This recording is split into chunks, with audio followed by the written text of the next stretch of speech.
امام مالک بن دینار رحمۃ اللہ علیہ فرماتے ہیں مجھ سے کہنے لگا پیسے آئے تو میں عیاش ہو گیا. رمضان کا مہینہ تھا. عصر کے بعد میری اماں افطاری کی تیاری کر رہی تھی. میں گیا, میں نے کہا شراب پی ہوئی, اماں روٹی دے. تو اماں کہنے لگی شرم کر, شرم کر, روزہ رکھا نہیں تو جنہوں نے رکھا ہے ان کا تو خیال کر. کہتے اماں کی بات کا مجھے غصہ لگا. میں کہا کرتا ہوں بد نصیب ہے وہ بیٹا جس کا باپ اس سے بات کرتے ہوئے ڈرتا ہے کہ پتہ نہیں کہاں سے بولے گا. بد نصیب نہیں وہ بیٹا جس کی ماں اس سے بات کرتے ہوئے سہم جاتی ہے کہ پتہ نہیں کون سی بولی بولے گا. بد نصیب نہیں کہ ماں باپ بھی جس سے کھول کے بات نہ کر سکے. حضرت مالک بن دینار سے کہنے لگا اماں نے جب کہا نا شرم کر تو مجھے غصہ آیا. میں نے ماں کو تھپڑ مارا اور میری ماں جلتے ہوئے تندور میں گری. لوگوں نے مجھے پکڑ کے اندر بند کر دیا کمرے میں. ساری رات میں شور سنتا رہا پر نشے میں دھوت رہا. سویرے آنکھ کھلی تو میری بیوی بیگ باندھ رہی تھی. میں نے کہا کہاں جا رہی ہو؟ کہنے لگی جو ماں کا نہیں بنا میرا کیسے بنے گا. اور میں نے کہا میری اماں کا وہ تو لوگوں نے رات کو ہی دفن کر دی جنازہ پڑھ کے. تڑپ کے کہنے لگا مجھے کیوں نہیں بتایا؟ تو کہتے ہیں لوگ کہنے لگے تیری مرتی ہوئی ماں کہہ گئی تھی اسے میرا منہ نہ دیکھنے دینا, میرے جنازے کے قریب نہ آئے.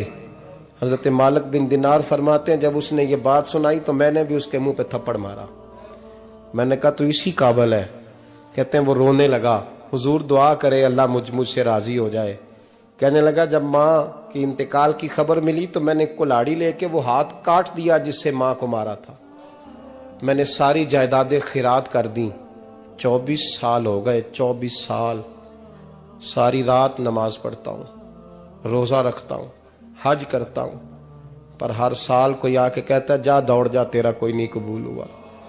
حضور دعا کرے مالک راضی ہو جائے. فرماتے میں تھپڑ مار کے آ گیا. میں نے کہا تجھ سے راضی ہو جائے اتنے ظالم سے؟ امام مالک فرماتے ہیں رات کو آ کے سویا تو مجھے خواب میں رسول پاک کا دیدار ہوا. تو نبی پاک علیہ السلام نے فرمایا مالک تو اسے مایوس کیوں کر آیا ہے, اللہ تو بڑا مہربان ہے. کہا حضور ماں کے نافرمان کو معافی کیسے ملے گی؟ تو امام مالک فرمانے لگے نبی کریم نے فرمایا جا اسے جا کے بتا دے تجھے قیامت میں تیری ماں کی وجہ سے بخش دیا جائے گا. کہا حضور اماں کی وجہ سے کس طرح؟ تو محبوب فرمانے لگے اس کی ماں قیامت میں اس کے خلاف مقدمہ دائر کرے گی رب کریم کی عدالت میں. اے اللہ میں نے 9 ماہ پیٹ میں رکھا, درد سہ کے اسے جنا, جگر کا خون پلا کے پالا اور اسی نے مجھے قتل کیا. رب کریم اس کی ماں کا مقدمہ سن کے کہے گا اٹھاؤ اس کو دوزخ میں پھینکو, اس نے ماں جلائی تھی اسے بھی جلاؤ. محبوب فرمانے لگے جب پکڑ کر کے مالک اس کو محمد بن ہارون کو لوگ لے جائیں گے نا جہنم کی طرف, ابھی فرشتے گھسیٹیں گے ہی تو پلٹ کے پھر اماں کی طرف دیکھے گا اور دوسری دفعہ پھر گھسیٹیں گے تو پلٹ کے دیکھے گا اور تیسری دفعہ پھر پلٹ کے کہے گا اماں یہ مجھے جلانے لگے, اماں یہ جہنم میں پھینکنے لگے. میرے حبیب فرمانے لگے وہ جل کے مرنے والی ماں وہاں بھی بول پڑے گی, کہے گی یا اللہ چل میں نے معاف کیا تو بھی معاف کر دے. اے اللہ میں نے معاف کیا تو بھی معاف کر دے, اللہ تو معاف کر دے اسے, اللہ تو اس سے درگزر فرما, اسے معاف کر دے. میرے محبوب پاک علیہ السلام فرماتے رب کریم کہے گا اس نے تجھے جلایا, تو کہے گی اللہ یہ تو بیٹا تھا اس نے جلا دیا, میں ماں ہوں میرے سامنے جلے تو میں کیسے برداشت کر سکتی. فرمایا اس نے جلا کے مارا تھا پر اسی ماں کی وجہ سے رب کریم اسے جنت عطا فرمائے گا. پلٹا جا کے ماں کے پیروں میں بیٹھ, جا سویرے ان پڑھ باپ سے دعا کرایا کر, جا بالکل انگوٹھا چھاپ باپ سے صبح دعا کرایا کر, دیکھ رب کریم تیرے لیے رحمتوں کے دروازے کھول دے گا. اور آخری بات یہ بھی سن لیں, ماں باپ کے انتقال کے بعد رشتے ختم نہیں ہوتے. رشتے ختم کیا دعا مانگتے ہو نماز میں ربنا اغفر لی, اس کا مطلب ہے ماں باپ تو ہے نا, وہ جو اولاد بچپن میں چلی جائے گی نا نابالغی میں چھوٹے بچے, وہ قیامت میں ماں باپ کی سفارش کریں گے. ماں باپ کے انتقال کے بعد بھی اعلیٰ حضرت فاضل بریلوی نے 12 حقوق لکھے ہیں ماں باپ کے فتاوی رضویہ میں. فرمایا ان کے دوستوں سے دوستی رکھ، انہوں نے وعدے کیے تھے وہ وعدے پورے کر، اگر ان کے ذمے قرضے ہیں تو ادا کر، اور اگر تیرے ماں باپ جو نیکیاں کرتے تھے وہ نیکیاں جاری رکھ. اور امام جلال الدین سیوطی نے شرح الصدور میں لکھا ہے زمین پہ رہ کے غلط کام نہ کرنا، ورنہ فرشتے قبر میں جا کے تیرے ماں باپ کو کہیں گے تو کتنی بری اولاد پیدا کر کے آیا. اور فرمایا تو دنیا میں رہ کے اچھے کام کر، چاہے دعا مانگ چاہے نہ مانگ، فرشتے قبر میں جا کے کہیں گے کیا بات ہے تمہارے بیٹے کی، کیسا لال پیدا کیا ہے، دنیا خیر سے بھر دی ہے. اور بھائی مجھ سے کوئی بندہ پوچھے نا کہ ماں باپ کو اصالہ ثواب کا سب سے بہترین طریقہ، تو میں کہتا ہوں بیٹے نمازی ہو جاؤ. کیا کر؟ تاکہ ہر نماز کی آخری رکعت میں تو کہے ربنا اغفر لی. نماز اللہ کی، ذکر ماں باپ کا، اللہ نے رکھ دیا ہے ربنا اغفر لی. ہر نماز کی ہر آخری رکعت میں ختم شریف پڑھا جائے گا، اور نماز کے اندر پڑھیں گے انشاءاللہ تعالی، پڑھیں گے نماز انشاءاللہ، وعدہ نہیں کرا رہا. داڑھی کس کی سنت ہے؟ نہیں جنہ نہیں رکھی ہو بولو، جنہ رکھی ہو تو بولن ڈایا نے. کس کی سنت ہے؟ تو سرکار کے غلاموں نے رکھنی ہے کسی اور نے رکھنی ہے؟ غلام کہتے ہیں ابھی ہم نیک ہی نہیں، نیک ہوں گے تو رکھیں گے. وہ خدا کے بندو، نیک تو ساری زندگی بندہ نہیں ہوتا. کبھی کسی نے دعویٰ کیا ہے ولی غوث کتب نے کہ اب میں بالکل گناہ نہیں کرتا، میں پاک صاف ہو گیا ہوں؟ کیا ہے کبھی؟ یہ شیطان کا وسوسہ ہے. داڑھی حضور کی سنت ہے، اور رکھو تو نبی پاک کی مرضی کے رکھو، پوری مٹھی رکھو، اپنی مرضی کی نہ رکھو. جتنی مجھے اچھی لگتی ہے اتنی میں نے رکھ لی. ایک مٹھی داڑھی رکھیں، ساری دنیا کی ٹرینیں گزرتی ہیں تو گزر جائیں، نماز کا وقت نہیں گزرنا چاہیے. بس ختم ہو گئی بات. دنیا تو چند روز ہے، او پئیاں دس دیاں قبراں جنہاں تے پھول پئے، ادھروں کوئی نہیں جی آمدہ تے ادھروں لکھاں گئے. نماز سب سے پہلے، اس لیے کہ رب رسول کے بغیر ہمارا گزارا ہی نہیں. نماز، قرآن پاک اور درود و سلام، یہ قضا ہونا ہی نہیں چاہیے، جو مرضی ہو جائے. اور ساتھ ساتھ سنت اور شریعت کا لحاظ کرنا سیکھتے تھے. تو میری ان مزدوروں میں سے ایک نوجوان بچے پہ نظر پڑی. بڑا کمزور سا وجود تھا لیکن چہرے پر عبادت کا نشان تھا. ماتھا بتاتا تھا کہ نماز کا بڑا خیال رکھتا ہے. میں اس کے قریب گیا. چہرے بھی بڑا کچھ بتاتے ہیں نا، چہروں میں بھی بڑی رانائی ہوتی ہے. فرماتے ہیں میں قریب گیا، میں نے اس کو کہا بیٹے مزدوری کرو گے؟ تو کہنے لگا مزدوروں میں بیٹھا ہوں تو حضور مزدوری کے لیے ہی تو بیٹھا ہوں. تو میں نے کہا کہ چلو پھر. کہنے لگا نہیں میری کچھ شرطیں. میں نے کہا بتاؤ. کہنے لگا پہلی شرط یہ ہے کہ لوگ 4 دینار دیہاڑی لیتے ہیں، میں 3 دینار لوں گا. میں نے کہا یار بھائی تو بڑی بہترین ہے، باقی بھی اس طرح کی رکھ لے. اس نے کہا حضور دوسری شرط یہ ہے کہ میں آپ کی مکمل بات مانوں گا، لیکن جب اذان ہو جائے گی پھر آپ کی نہیں سنوں گا. تیسری بات اس نے یہ کی کہ حضور میں آپ کے گھر میں کام کروں گا پر آپ کے کسی سوال کا جواب نہیں دوں گا. کہتے ہیں میں نے کہا یار تو بڑا عجیب ہے، شرطیں تو مالکوں کی ہوتی ہیں. کہنے لگا جی بہرحال میں شرطیں لگا کے جاتا ہوں. فرماتے ہیں میں اسے گھر لے آیا. کام میں نے اس کو بتایا تو جو کام مزدور سارے دن میں کرتا ہے نا اس نے 2 گھنٹے میں کر دیا. ہمارے مزدور سگریٹ پینے میں بھی تو آدھا گھنٹہ لگاتے ہیں نا، وہ چائے پینے جائیں تو پونا گھنٹہ وہاں. ان کو بھی تو دیانتداری کرنی چاہیے کہ نہیں کرنی چاہیے؟ نے معاہدہ کیا ہے نا جی، تو پورا اترنا چاہیے نا. کہتے 2 گھنٹے میں. اب کام جب بندہ شروع کراتا ہے تو کام اور نکل آتا ہے. کہتے کام میں نے اس کو اور بتا دیا، وہ کرنے لگا. اس نے مٹی نکال کے رکھی تھی باہر رستے میں، تو اذان ہو گئی زور کی.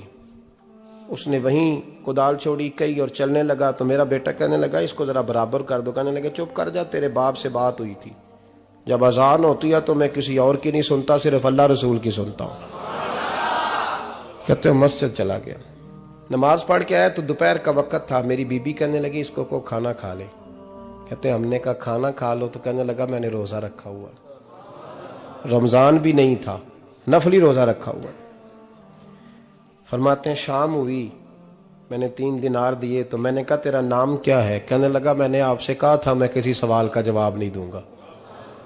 تو وہ چلا گیا. اگلے دن میں پھر لینے گیا اسے، کام کچھ اور نکل آئے. تو لوگوں نے بتایا وہ صرف ہفتے والے دن آتا ہے. میں نے کہا کیوں؟ کہنے لگے جی وہ کہتا ہے میرا ہفتے کا خرچہ 3 دینار ہے، جب 3 دینار کما لیتا ہوں تو باقی سارا ٹائم اللہ رسول کی ذکر میں گزار دیا کرتا ہوں۔ فرماتے ہیں عجیب، اگلے ہفتے میں پھر لینے گیا، میں نے پورا ہفتہ انتظار کیا کہ کام اسی سے کرانا ہے۔ میں جب گیا تو میں نے کہا چلو، کہنے لگا میری شرطیں یاد ہے نا؟ اور میں نے کہا یاد ہے بھائی، ساتھ چل۔ فرماتے ہیں کام کرایا، 2-3 ہفتے وہ آتا رہا۔ ایک ہفتے میں گیا تو لوگوں نے کہا حضور آج نہیں آیا، کیوں؟ کہنے لگے بیمار ہو گئے۔ کہاں گھر ہے؟ کہنے لگے بغداد کے قبرستان کے پیچھے جو کچی آبادی ہے اس میں رہتا ہے۔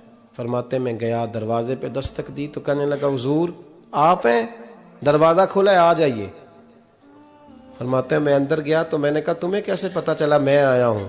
کہنے لگا حضور اللہ والے ہو، آپ نہیں آنا تھا، ورنہ امیر تو غریبوں کا پتہ لینے کوئی نہیں آتے۔ کہتے میں قریب گیا تو کہنے لگا میں آپ کا انتظار کر رہا تھا، تیز بخار ہے، تپ رہا۔ جیب سے کچھ پیسے نکالے، کہنے لگا یہ پیسے رکھ لیں۔ ایک انگوٹھی نکالی، کہنے لگا حضور آج رات کو میرا انتقال ہو جائے گا، ان پیسوں کا کفن خرید کے صبح جنازہ پڑھ کے مجھے دفن کر دینا، اور جب دفن کرو تو یہ انگوٹھی لے کے عصر کے بعد ہارون رشید کے پاس جانا، آپ اسے کہنا میں نے ملنا ہے پر وہ آپ کو ٹائم نہیں دے گا، آپ اس کو آواز دیجئے گا کہ تیری ایک امانت ہے میرے پاس، پھر وہ آپ سے ملے گا تو انگوٹھی دے دیں، پھر آپ میری طرف سے فارغ ہیں۔ حضرت فرمانے لگے تیرا نام؟ اور کہنے لگا حضور وقت تھوڑا ہے، آج رات میں نے جانا ہے، بڑی لمبی معافی مانگنی ہے رب کریم سے، اگر مناسب سمجھے تو مجھے اپنے رب سے تنہائی کرنے دے۔ فرماتے ہیں میں آ گیا پر اس کی باتوں نے مجھے ساری رات سونے نہیں دیا۔ فرماتے ہیں صبح بڑی مشکل سے سورج نکلا، میں گیا دروازے پہ ہاتھ رکھا تو دروازہ کھلا ہوا تھا، اندر داخل ہوا تو خوشبوئیں میرا استقبال کر رہی تھی، جب چہرے سے کپڑا ہٹایا تو اس کا تو انتقال ہو چکا ہے، انتقال ہو چکا ہے، ایسے جیسے کسی کا دیدار کر کے سویا ہے۔ کہتے میں تو 2 آدمی لے گیا تھا جنازے پہ، پر پتہ نہیں دنیا کدھر کدھر سے آئی، کہاں کہاں سے، اکھاں جدو میٹیاں زمانہ مینو روے گا، اپنا تے اپنا بیگانہ مینو روے گا، اپنا تے اپنا۔ اور میاں صاحب نے کہا تھا بعد مرن دے مکھڑا میرا ہو جاوے جے تازہ، پھر سمجھ لینا محبوب میرے نے آن پڑیا جنازہ۔ اور کسی اردو کے شاعر نے کہا تھا میرے مرنے پہ ہر سو شور مچ جائے گا دیکھو گے، اللہ کو میرے مرنے پہ ہر سو شور مچ جائے گا دیکھو گے، کہنے الوداع سرکار خود تشریف لائیں گے۔ فرماتے ہیں میں تو 2 بندے لے گیا تھا پر پتہ نہیں مخلوق کہاں کہاں سے آئی، جنازہ پڑا، دفن کیا۔ ہارون رشید کے پاس میں عصر کے بعد گیا، میں نے بلانا چاہا پر بادشاہ تھا، میری طرف دیکھا ہی نہیں۔ میں نے اس کو کہا تیری ایک امانت میرے پاس ہے۔ فرماتے ہیں وہ مجھے کونے پہ لے گیا، کیا بات ہے؟ کمرے میں بلایا، میں نے انگوٹھی دی، ہارون رشید تو چیخے مارنے لگا، کہنے لگا انگوٹھی والا کہاں ہے؟ میں نے کہا وہ تو انتقال کر گیا۔ کہنے لگا مجھے قبر پہ لے چل۔ کہتے میں قبر پہ لایا تو وہ لیٹ گیا، تڑپ کے رونے لگا۔ میں نے کہا میرا کلیجہ پھٹ جائے گا، نہ اس نے کچھ بتایا نہ تو نے بتایا، یہ کون تھا؟ تو ہارون رشید کہنے لگا یہ میرا بیٹا تھا۔ میں نے کہا تیرا بیٹا اور مزدور؟